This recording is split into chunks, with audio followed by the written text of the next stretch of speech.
Hi,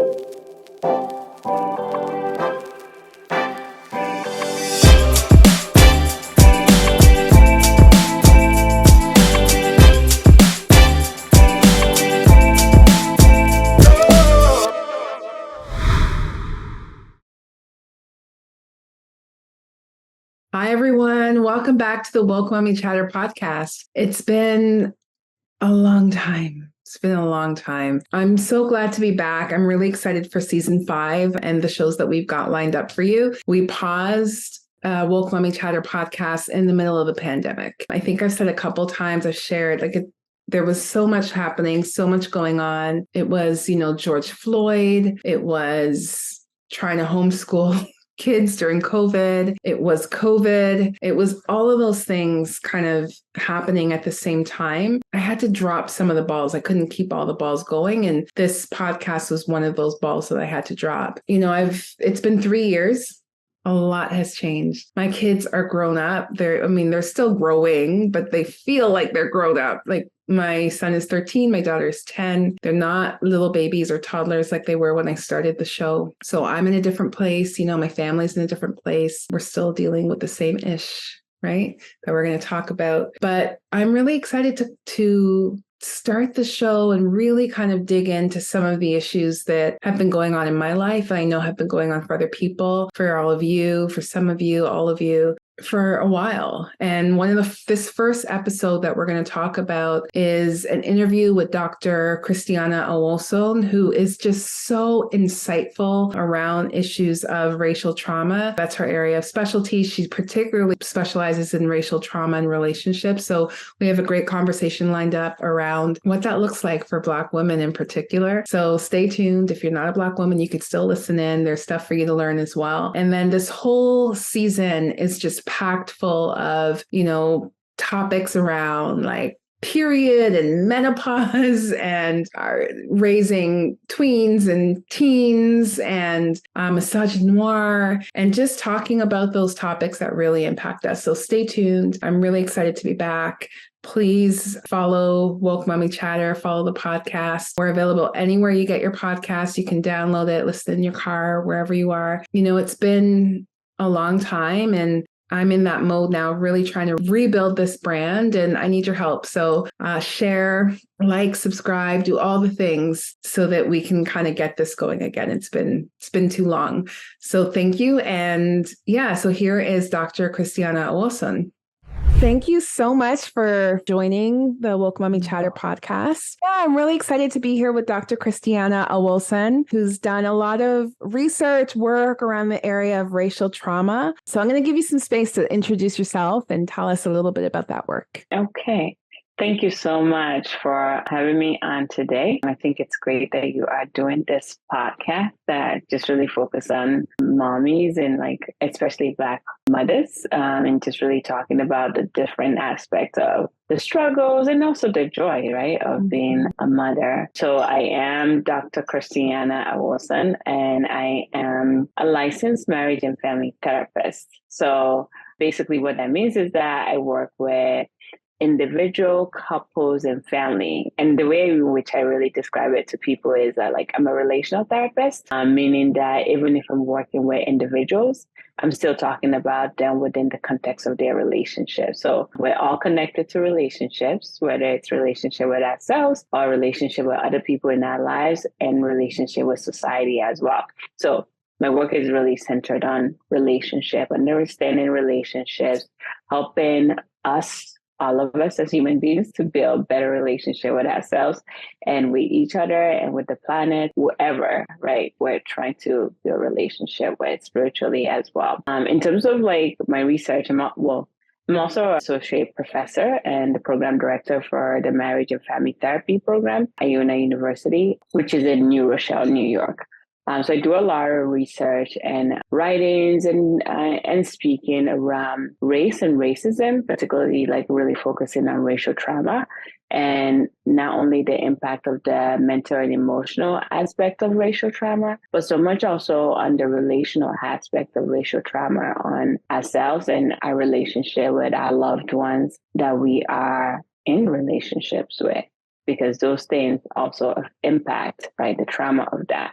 in relationship, impacts how we show up with ourselves with regards to our emotions, and impacts how we show up with ourselves in emotional presence with others as well. Yeah. I think I want to start there, right? So when you talk about racial trauma, and I feel like for so many of us, we are in this state of trauma.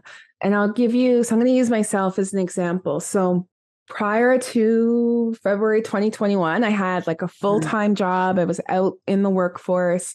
I would do this I did a lot of writing on the side. And then in the midst of all of that, so just prior to George Floyd, I was part of a group that had started coming together to really fight the education system around how our kids were being treated in school. So we created out of that this organization called Parents of Black Children. And so in the midst of George Floyd, we were building this thing. Right. And then I had this full-time job where it wasn't easy. I'll just say that. Yeah. And I ended up, there were days where I'd be under my covers with my, I'm like, I can't, cannot do this. Much. And I ended up quitting that job. Just, I am done. That's it. You're done. And I left that job. And I'm now doing this kind of work full time. So but I feel like now I'm in this phase where I'm exhausted. Like I'm tired. I don't know that I have the fight in me anymore. I am I feel defeated, almost as if I don't know that things will ever change. Such a horrible place and space to be in. And I feel also like I'm in this place of, I don't care about I think we as Black people spend a lot of time trying to change white people and trying to change the system and change their thinking. And I'm in this space where I'm like, I don't care about them anymore. I want to focus on us and us as women, us as kids, as just our own kids. I'm just thinking, like, from your experience, when you think about racial trauma, that trajectory, like, is that a theme? Because I'm like, I can't be the only one who feels like this. I know there's like something happening. So what do you see? Like, what is this space that we're now occupying? All of the reckoning and the conversations and the thought pieces, leading in that we saw with George Floyd. What is happening now? And what does that mean for us?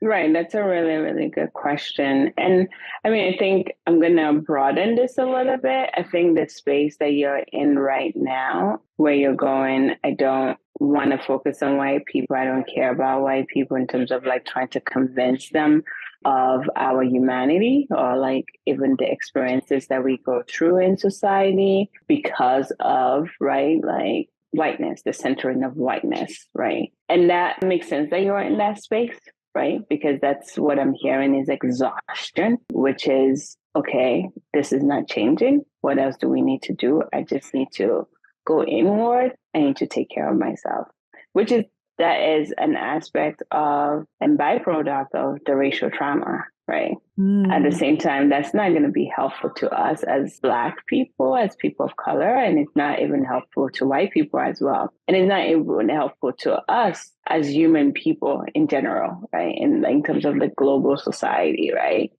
Because yes, I think there's a way in which part of aspect of like racism and whiteness, our ancestors have done this and we're doing it, is always like fighting and saying, see me, see my humanity, hear me, validate my humanity. And over again, we see that not happening. So as people of color, whether it's in Black people, whether it's in our work or even in our mind, we overfunction for like white people to see us or for us to be like, I don't want to be an imposter, so I need to make sure I work 10 times harder. So we overfunction to like get white people to see us. But all that overfunctioning actually is not helpful to us because it just literally depresses us Like, I mean, the book Weathering makes a lot of point around this too. Like, we get exhausted, not only by the effect of racism and whiteness, but even by trying to fight for our dignity and trying to have our dignity be shown. We get really exhausted. And then, yes, we go, I don't care about white people anymore. I want to do my own thing. But that's not helpful, because whether we care or not care about white people, racism and whiteness is still going to show up. We're still going to be suffering, unfortunately, right? And one of the things that I believe is that we need to, as Black people, people of color, re-envision how we enter this relationship around fighting racism and whiteness. I love that. Tell me more about that. So how do we, because I hear like everything you said, I so identify with, right? Like that's exactly how I feel, this pushing and pushing and pushing and feeling like nothing is changing. And yeah, I'm just going to focus on me, right? I'm going to focus on me. I'm going to focus on my family. I'm going to turn inwards. But to your point, that doesn't actually change anything either. So but we see that so much, right? Like so many of us pick up this fight and then we're burnt out and they're waiting for us. They know we get burnt out and they're waiting for it to happen, right? And then somebody else picks it up and then they keep going. And they're like, oh God, I can't do this anymore. And somebody else. So I love what you're saying about we have to re-envision how we enter the space for racial equity and equality. So what does that look like?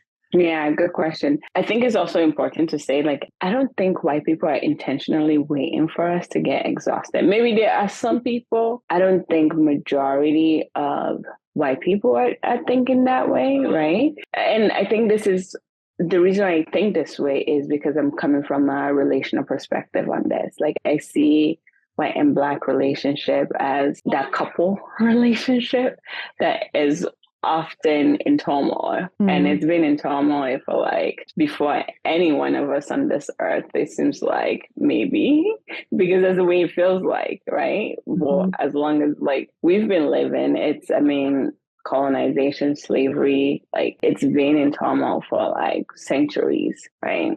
And so I think it's important for us as Black people of color, just as white people have their own work to do around how do we actually reconcile and actually address racism, particularly whiteness, right? And our relationships. I believe that people of color also have their own work to do too. We have our own work to do as Black people of color. So this belief of mine is definitely coming from my systems perspective, meaning my relational perspective. It's also coming from my mentor's perspective, Dr. Ken Hardy, multicultural relational perspective, where for Black and brown people, one of the things that happens for us, yes, is exhaustion. And with that exhaustion comes voicelessness, which is like, he calls it learned voicelessness, right? Like, just tired. I'm not going to say anything, right? I'm just going to, white people are going to be white people. I'm just going to go inward, like literally swallow our voice, literally go inward, not just like, let me take care of my family, literally not stand up for ourselves or advocate for ourselves, not because we don't want to do it, because we're tired and because also it's a protective factor, right? So we literally go inward and we don't speak up, we don't advocate for ourselves in the way that is helpful for us. And then with that comes the hopelessness you were just talking about. Right? So we have that hopelessness, like things are never going to change. Like generations before us have been finding this. I mean, like when the death and the murder of George Floyd happened, all that protest, we're like, yes, something's going to change. Exactly. And then we get to 2023 and it just felt like it's gotten worse, right? And so the feeling is ever going to change. And it's true. And I'm sure every generations have thought about that, like this ever going to change. And I think when I say we need to envision how we do that work is, one, we need to pay attention as Black and brown people. How do we not overexhaust, overfunction? Because already like racism, and like I said, racism and whiteness already has a toll on our mental, emotional, spiritual, and relational well-being. Now, how do we not like, I got to prove myself. I got to like show you that I'm worth it. You got to see my dignity. No, you don't need to prove yourself to anybody. You don't have to force anybody to see your dignity. If they don't see it, it's on them, right? Mm-hmm. So it's like, how do I stay in my own centeredness, in my own greatness, right? Which is hard because we have a lot of messages, whether loudly, unconsciously, that's telling us we're not good enough, that's telling us like our dignity is not seen, right? We see that every day. We experience it even in the little like insult, right? We call it micro insult, but you really it's big insults, Yeah. right? Like, do you really know what you're doing? Why are you here? Right? Like the looks, the attitude, the questioning, to the big insult, to the big trauma of seeing Black and brown people killed for no apparent reason, just because they're just being people, they're just being human beings who are Black, who are brown, right? So it is exhausting. And so it makes sense. What do we need to do to practice? I don't need to like fight or force myself or work 10 times harder or overfunction to show you that I am a person, I am a human being, I have dignity, I am smart, I am talented. That requires us to do our own self work, which we've been doing. We've always been doing it, but really to be grounded even more and more, right? Whether it's surrounding yourself with people who truly believes in you, tapping into your spiritual practices, whatever it is that you do, to help you center yourself, to see your dignity, right? So that you don't have to prove it to another human being, right? Mm. So that's one way I feel like just really reminding ourselves that racism and whiteness is tasking and exhausting enough. We don't need to add to it. So I just need to be myself. And then that goes into then how do we have that voice? Yeah. Right? How do we speak up? It seems like you have a question for me or a reflection. No, I'm just thinking that, I think you're right about this idea that like we need to continue to have our voice. We don't want to overwork ourselves, which we're so good at doing, right? But I think for me, one of the things that comes up, there's such urgency around the facts, particularly when you're dealing with children. Yeah. There's such urgency to kind of solve this problem that they're dealing with, right? It's a crisis. Yeah. But at the same time, it's like, well, part of that urgency is a function of white supremacy. Like that urgency puts it all back on us and puts immense pressure and stress back on us to solve something that we didn't actually create, that yes, is impacting our families, but is also killing us because of all this. Like, it's just this cycle. It's a vicious cycle. Yeah. And which is then why white people need to do their own work. Because if we're doing our own, you remember when George Floyd happened and Breonna Taylor, and a lot of white people were like, oh my gosh, that's your experience as a Black person? I've never heard that before. I've never heard that before. And I'm like, wait, we've been saying this for generations. What do you mean you've never heard that before? Or even like a simple example would be the example where I forgot his name, the guy in Central Park that was bird watching. The bird watching, yeah. Yeah. And like white people were like, that happens all the time. It's like, yeah, it happens all the time. And yes, I can hear how white people are saying they've never heard that before. And at the same time, it's not completely true because we've been saying it for generations. So this is part of the work that white people have to do, which is like really paying attention to not everybody's white and not everyone has similar experience as you, like this centrality of whiteness, right? Like everybody's white, everything is universal to white people, therefore everybody's experiencing the same thing is not true. So white people need to like get out of that notion of white centrality and white universality, meaning like everybody's the same, right? And everybody experiences the same thing. So not being able to hear or pay attention to how other people's experiences might be different. So that's one of it. So I do see that part. The other part of it, as I see, is that in our personal day-to-day life as Black people, as people of color, when stuff usually happens, right? And I think that, which I really appreciate, there's been a lot of shift around this, but at least 3 or 5 years ago, as Black people, we're like, oh, this is the way things are. We just wouldn't say it. Let's say there's a group of mixed race people, white people, Black people, and there is a assault, a racial assault or injury that happened unconsciously, right? As Black people, we wouldn't talk about it. We will talk about it like, did you see what that person did? I think even not until recently we start saying white people. Before we don't say white people. So, and it makes sense because these are responses to trauma, right? Yeah. That we don't say how we feel, but I feel like it's important for us to be able to say to white people, what you just did was racially insensitive. And this is the way it impacted me. We reserve those, I call them, they're the dinner table conversations. Mm-hmm. We reserve those conversations. Like, I know, parents would go out, they'd be dealing with whatever, so-and-so saw me on the street and they didn't say hello. They pretended they didn't know me. And they hold all of the trauma, the violence that they experience. And then they come home and then you talk about it amongst yourselves at your dinner table, but it didn't go beyond that. Right. Right. Talk about it with other. So I do agree with you. I think we've gotten past that, I hope. Well, work is still hard. Yeah. Because it's still hard, particularly in the workspace, to do this. Yeah. Because then we're talking about power dynamics, right? Like we're talking about survival, right? I want to keep my job, right? So I think we've gotten better. We've gotten this improvement, and there's still more work to be done. Yeah. Right. So like it goes back to what you were saying earlier, like I just want to retreat to my own family, isolate myself.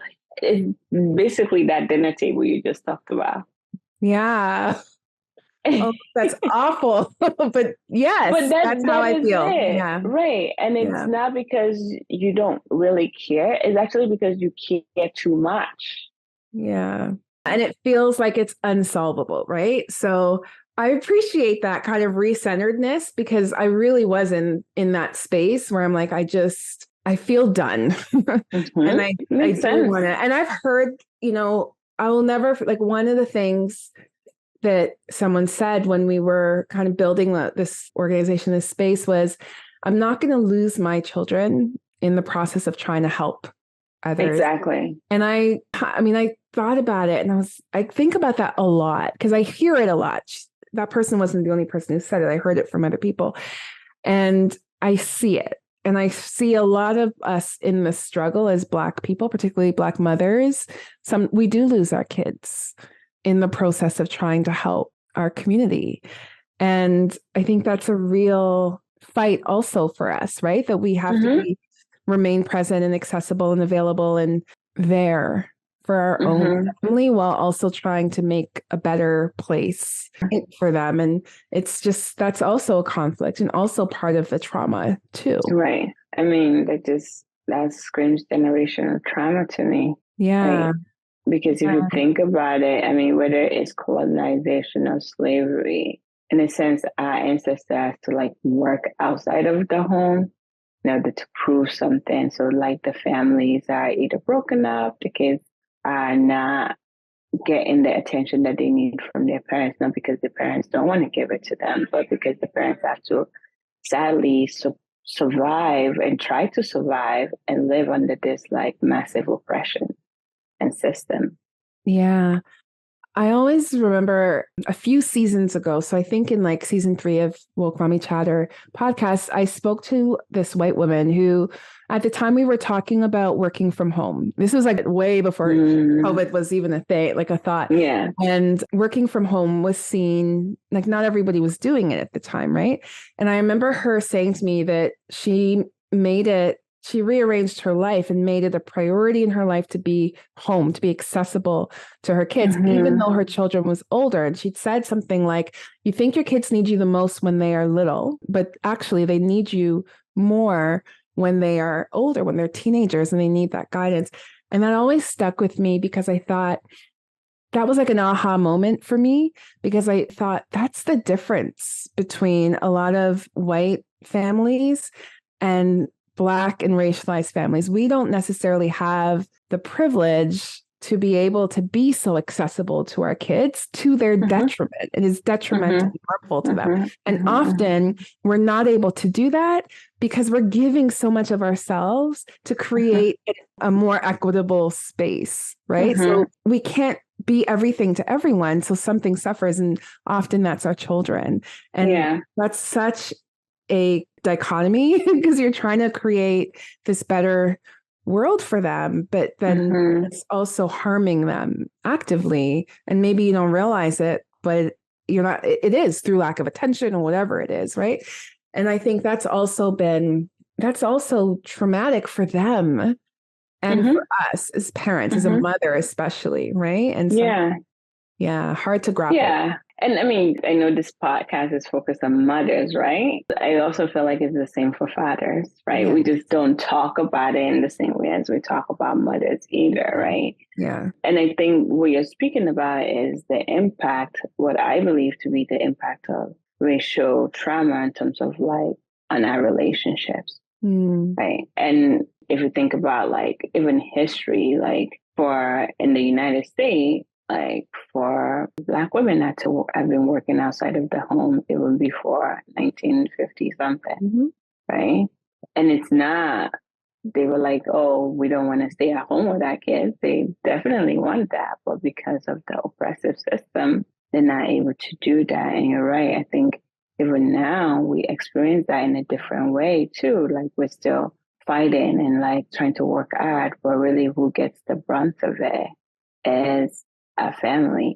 I think it's like I think Black motherhood is actually a radical idea. It's radical in the sense of, if you think of what like traditional white motherhood looked like, yes, I can stay home, you're right. Like we don't get that. I'm not saying one is better than the other, but I think for us as Black people, to be intentional about saying like, I'm going to prioritize my children in this way, that is radical. We've never really been able to do that. And I mean, I would love for us to be able to do more of that. And I see it a little bit more. And I hope that we get there, but it is a radical act, you know, and I don't think we give enough credit to that. Yeah. Even that is a lot of not only physical work that goes into that, there's a lot of mental and like emotional work that goes into that. Like, how do I prioritize my kids, my family in a way that feels not only good to me, but good to the whole family as well. You know? Yeah. So you talked about relationships, and I know that's your area of expertise. So when we think about like racial violence and the trauma that we're all, as Black people, just dealing with every day, can you talk a little bit about how that impacts relationships? Because, you know, often there's kind of, I don't want to call it dysfunction because I don't believe that. It's just, I think there's this perception of dysfunction between Black men and Black women, and let's say like heteronormative relationships. And I want to talk a little bit more about how we see that, whether that's true, and what racial trauma does to us and how it impacts our relationships and all relationships. Yeah, that's a really good question. And this sense and feeling and sadly reality, right, around the relationship, like we're talking right now on hetero relationship, like between Black men and women, has always been like this tension, right? And yes, I believe the tension is there. I see the tension. At the same time, I also don't believe that that's the whole part of Black male-female relationships, because I have seen, yes, we go through hard times. And at the same time, I also feel like there's something about Black male-female romantic relationship, or any even same-sex Black romantic relationships. I think it's very powerful. And this is not saying that I don't believe in interracial relationship or any other relationship. I do. And I'm just centering this like that because of the struggles and the trials and tribulations, not only currently, but generationally before us, that our ancestors had to go through to even create families, to be in, not even create families, to just be in relationship with each other. It takes a lot of strength. It takes a lot of fortitude. It took a lot of courage because they were forbidden. right? To even have a relationship with each other. To be like, I like you. I am in love with you. And to actually practice that and embody that and enjoy that and cultivate that. And I think it's interesting because I feel like when I first did my research on this, I was like, oh, our generations are not thinking about the impact of like slavery on Black male-female relationship. But it was so interesting to hear how people were like still thinking about it. Like people were like, yeah, like it has an impact because if you think about it, particularly like I remember reading a lot of the enslaved narratives. Like I don't call them slaves because they're not. They are slaves, but they didn't choose to be slaves. They were forced to be slaves. So it's like enslaved in the sense that somebody did that to them, right? If you read a lot of the narrative, you just see the pain, right? The atrocity of really destroying the romantic, emotional attachment, right? And most of what we have, there are, which we need to do more research on same-sex relationship during like slavery time, but a lot of what we have is like heterosexual relationships in terms of like really talking about Black men and women trying to like build a relationship with each other and white people not allowing that to happen, right? In terms of like Black women being raped right in front of the male, the husband, the boyfriend, the romantic interest, or like the sexualization of Black men, right?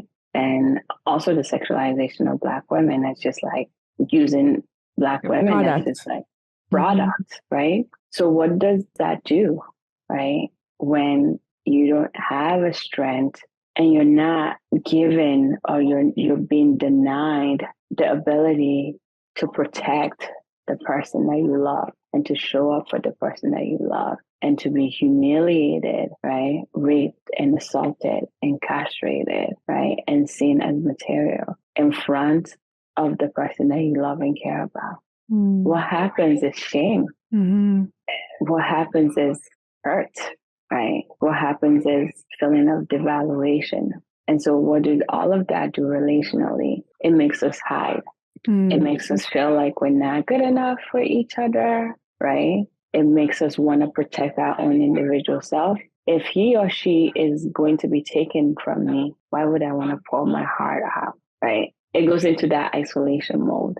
That like, I need to protect myself. It goes into that shame. And whenever we have shame, we hide. And so when you think about it generationally, that is an emotion that have been generationally passed. Even though, yes, there are stories of, which is why I said the strength of Black male-female relationship, there are stories of Black men and women like really building their love, right? And actually fighting for that. And there are stories of like the enslaved after like emancipation, like literally searching for loved ones, people that they've been in love, that they've been married to or have romantic interest in. So we know like there is that strength, but at the same time, even though there is that strength, there also that shame and humiliation and pain. Yeah. Right. And so, and there's one theory in my field is it's called Bowen's theory. And Bowen's theory talks about how a way of being emotionally, mentally, particularly behavioral and emotionally, can be passed down 3 generations. So emotional behavior can be passed down 3 generations? Yeah, in 3 generations, you pass it down. So if we think about slavery, it's more than 3 generations. We're talking about maybe probably 15 generations. So this shame, sense of devaluation, this need to protect self because you don't want your heart to be broken, right? And not even having the ability or the space or the freedom to really celebrate your love and your connection, your attachment to each other. If that has been passed down for more than 3 generations, yeah, it still impacts us today, right? And then on top of that, in today's world, we're still experiencing racism. We're still experiencing the effect and the trauma of whiteness.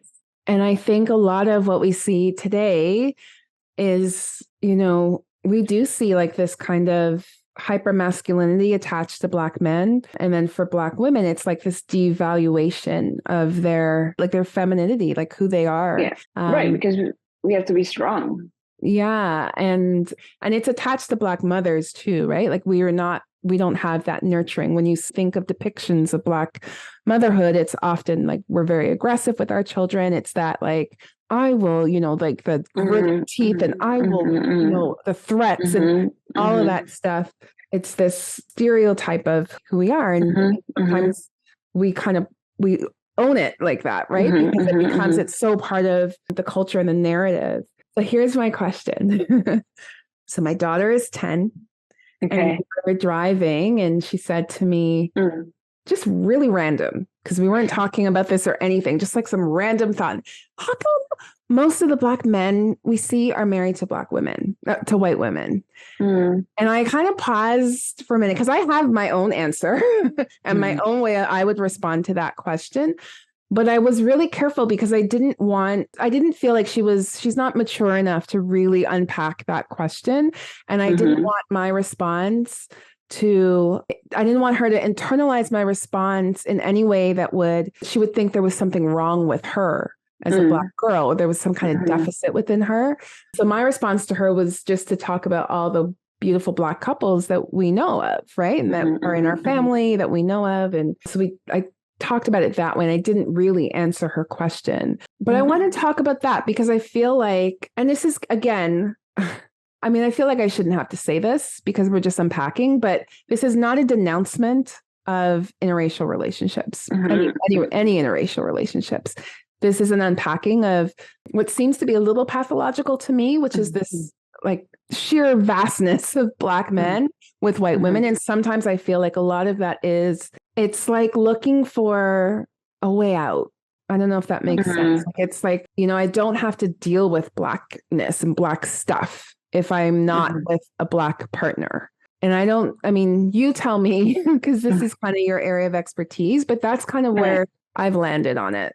No, I appreciate you sharing your raw, honest feeling around this. And I also appreciate your mindfulness and how you actually respond to your daughter about that. And I also appreciate her observance because, kids like observe things and also kids observe differences. Sometimes we're very much like, oh my gosh, differences. No, no, no. It's actually good to observe when things are different. And to talk about it, right? There's nothing wrong with that, right? And just like you said, like I'm hearing it's not like you're like denouncing interracial relationship, particularly Black in this conversation, Black and white relationship, because it's important to also differentiate that, right? When we're talking about that, and also like there's nothing wrong or pathological about it, right? And you are right. This is something that people ask me all the time, right? Do you think the reason why Black men and women are not getting married is because or not like building romantic relationship with each other on a high rate is because of interracial relationship? Black men, a lot of Black men are dating white women, and the data shows us that that's actually not true. It is true that every year there's an increase in interracial relationship, Black-white relationship. And recently, between Black men and white women. And recently is actually also increasing between Black women and white men, right? And so if we look at the number doesn't really affect, right, Black male-female romantic relationship. So yes, we are seeing it more and more, which makes sense. At the same time, if we were to compare Black-white interracial relationship to other interracial relationship, Black-white interracial relationship, whether it's male and female, Black female to white male, or Black male in terms of a heterosexual, or Black male to white female, it's actually less compared to South Asian and white, or Asian and white. Right? So it's actually less, but it makes sense that we pay attention to it. So this is also part of us which makes sense, part of the racial trauma as Black people, given the trauma of us having relationships that have been oppressed in terms of like separated and not given the space to really flourish and function, we quickly pay attention to what is getting in the way. What are the factors that is getting in the way for us to build this relationship? So we're quick to see the factors that might be getting in the way. I love it. I never thought about it like that we're looking for, the factors that might get in the way of like that Black love narrative, right? But I think also one of the reasons why so it's interesting because I didn't know that data. So it's interesting to know that it's actually not as prevalent as we think it is. But one of the reasons why we also think it is because it is so hard within media, particularly to find reflections, like true reflections of Black and Black love, whether it is heterosexual, same sex, like we don't love each other. Right. Right. And And that's the reason why. Right. So I think in terms of even like, which is why I love that when you spoke to your daughter about it, you're like within that circle, like here, Black and Black love. Right. And it's true in media. I've been noticing, I mean, it's always been that way. There was a shift slightly in maybe 2015, 2016 for like a couple of years or 3 years where you actually see Black and Black.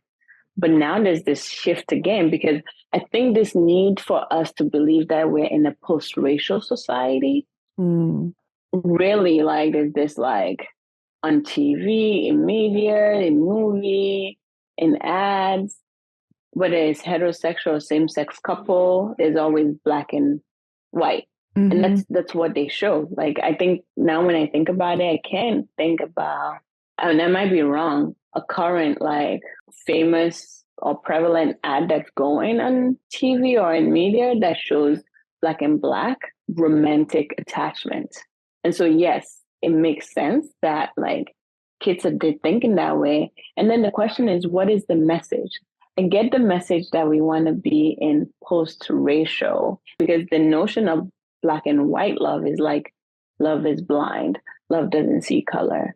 We know that's not true, right? But then the opposite side of, because that's like a myth, that's a false message. No, like love is not blind, right?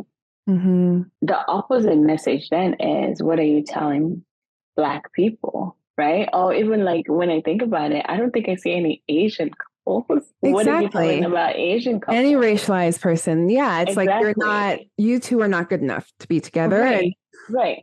And so it defeats the purpose of like, even this notion of like, let's celebrate love. Because it's like, we're only celebrating one type of love. Yeah. Which is either white, heterosexual relationship, or it centers white people again, right? So it's like white people we're great and we can be with anyone, right? Isn't it wonderful to be with us? Right. And which is the myth of this post-racial society. Yeah. And a lot of that too, for me, like when I look at it as a mother, I'm like, well, where am I? Right. And where's my daughter? Right. Or my son? Because what I see are these beautiful children that are like biracial, which is wonderful. And yay, that's great. But I also don't see, oftentimes what you'll see as well is it's a Black man. And then the woman is not Black, like just anything else, or like maybe like a little bit if you're lucky, she's ambiguous, right? And you can kind of like you can jump and be like, oh yeah, she's Black, but like, not dark skin Black, right? Like it's like a brown skin Black. It's completely it's invisibilizing us as Black women. It's like we literally do not exist, and where we exist, we are biracial. We are light skin. And I think about like if you think about even TV shows, like they're all like that too, like Blackish. And it was there's just a few of them. I mean, there's so few now that, but we're not there. Black women in particular, it's like they've just gone, poop. Yeah, we don't need you, and we'll put somebody else in that space. And that's scary to me, you know? And you're right about that. It is scary. It is sad.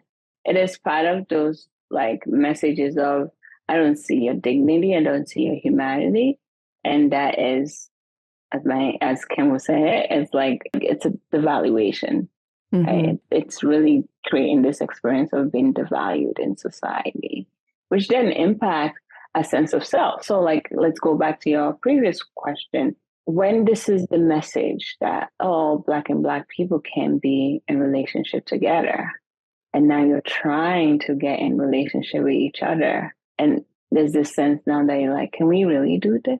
Is this possible? And yes, you might have it in your family or friends. And I've spoken to some people where like, I actually don't have any model to really work off of. So yeah, it is difficult. And then it does impact what then happens in real life. Yeah. But we because can those messages, yeah. But we do it. Yeah, it's but beautiful and messy and all those things. Right. And that's why I said there is strength in it. It is beautiful. It is hard work. And I don't think I think because of the work that I do, like I'm humbled by it when it actually, again, when I say it's working, not that it's perfect, when people actually like really working hard, making sure the stressors of racial trauma, right, of sexism, of heterosexism, any of the isms in society is not infiltrating and puncturing their attachment and love for each other. And when I think about it, I feel like relationship, family, attachment, even though it's what like really hurts us as Black people during slavery and colonization, it's also the same thing that saved us and continue to save us. So I feel like the way I see it is our relationship really, which is why we need to work on it, on ourselves and the relationship with others in our lives, our loved ones, our romantic or familiar ones, friendship, in a sense, inoculate us from the stressors of racism. It's our home. It's like our safe, our partner, our family. That's our safe space. That's where we can kind of recharge, right? And Right. And that's why we have to focus on it. Like there's work to be, we've been doing that work and there's still more work to be done. And there's work to be done within that. Like how do we actually truly make it a haven? Yeah. In the sense that it fits our lives to really protect us. It might not protect us all the time, like from everything, but it's a place to come back to, like you said, a recharge.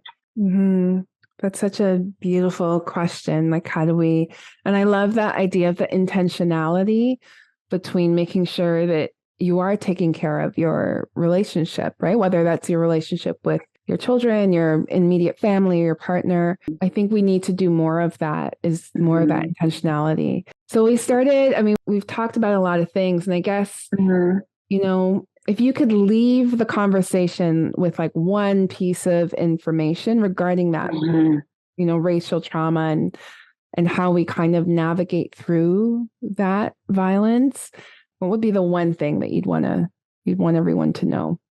Yeah, for us not to overfunction. Not to overfunction. Right. Not to overfunction. That would be the one thing, because if we don't overfunction in terms of like, let me prove my dignity, let me prove my worth, then we're able to divert that energy, put that energy into, let me take care of myself. Let me take care of my relationship. It's such a radical thing. Like, so I don't know, I'm in this space, I'm learning new language. So it's called, like, I'm in a season of my life, therapy language, where I'm very internal. Like I'm trying to do that kind of internal work.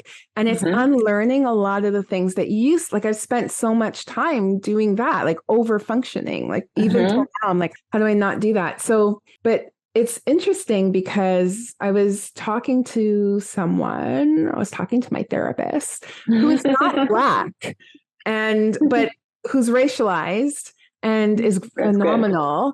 And she said to me, she's like, we're human beings, not human doings. That's true. I like that. That's true, right? I'm not just here to do, like, I just need to be. I love that. It's very hard to just be and to feel. It's very hard for us as Black people, but sometimes I live in a neighborhood that is not Black at all. I think we're like one of the only. And I watch my neighbors, and then sometimes I'm like, they just be, right? Like this lady came around in the summer one day. I was like talking on the phone about some horrible thing that happened to some poor Black child in a school, like horrible. And this woman came with a spray and she's spraying all the trees in the neighborhood that do not belong. They belong to the city. They don't belong to me. They don't belong to, and I'm just like, how do you just have that time? Like, how are you just being, like, you're just able to just go and care and spray the trees? Like, we just don't have that level of peacefulness in our lives, you know? And it is such, I feel a bit resentful sometimes because I'm like, I would love that. And then my husband and I, we went to this retreat and I wasn't sure what to expect, but it was beautiful. Like, I'm so glad we did it. It was wonderful, great experience. But when I looked, there were like probably maybe 200 other couples there. And when I look around at everybody, there were some Black couples, but I just thought, and a lot of them had been going for a while. Like, they've been, I'm like, these people are pouring into themselves. Like, they are literally taking care of themselves. They're taking care of their, you know, their relationships, and they're pouring into them. They're giving to themselves in a way that we do not do. I don't care how, like, I don't know any Black woman, even Black man, really, truly, that pours into themselves in the way that I've seen white people do it. And it's mind blowing to me sometimes when I see that. You know? Yeah. And it's not that we don't want to do it. It's because there's so much in terms of trying to survive. Yeah. That it takes us away from that space of taking care of ourselves. Right. And so we have to like literally slow ourselves down and really like go, I'm not going to overfunction. You know how people have to be like, Black people, we have to work 10 times harder as white people. That's not in my verbiage anymore, because I don't have to work 10 times harder. I don't have to give 100%. I'm going to do my best. And I think it's also very important for parents to say this to their kids, because I hear this a lot, especially when the kid is one of few or one of the only kid who is Black in a largely white school. It's like we're like pushing them to like, you got to do 10 times better. You got to work harder than white kids because, you know, like the world is hard and you need to. No, I just need you to be you. I need you to show up with your best self. Like, I remember my mom used to tell me, like, I mean, I grew up in Nigeria, but there still sticks to me. Just like, just do your best and leave the rest. There's actually a song that goes with it. So I was like, okay. And I love think that's really helpful, because when we start telling kids you need to like work 10 times harder, it's like we already started to like train them to overfunction. Yeah, you're right. I see that. I grew up with that 10 times. You know, you've got two strikes, you're a woman and you're Black. That's how I grew up, right? There are two strikes against you already. And I think I may have said that to my kids a few times, but I'm intentional now about not saying that. Right. And I love when you say do your best, because one of the things I've been thinking is like, I want my kids to succeed. I want them to do well. There's no question. But I'm also okay if they're mediocre. I'm like, that's such a horrible thing when you say it as a mother. But the thing is, we also have to define like what's mediocre to you. True. Might not be mediocre to them, because that's using your lens. Yes, you're right. And my lens is a bit skewed because of how I was raised. So yeah, you're 100% right. But I mean, just by that, I think what you said, which is, and that's the language I'm going to take from this, is do your best. Yeah. Do your best and leave the rest. Do your best. Do your best and leave the rest, because somebody else, so that it's a communal work. The same thing when we're talking about race, right? As Black people, we just need to do our best. And the best is, I need to take care of myself, take care of my relationship, use my voice, not overfunction.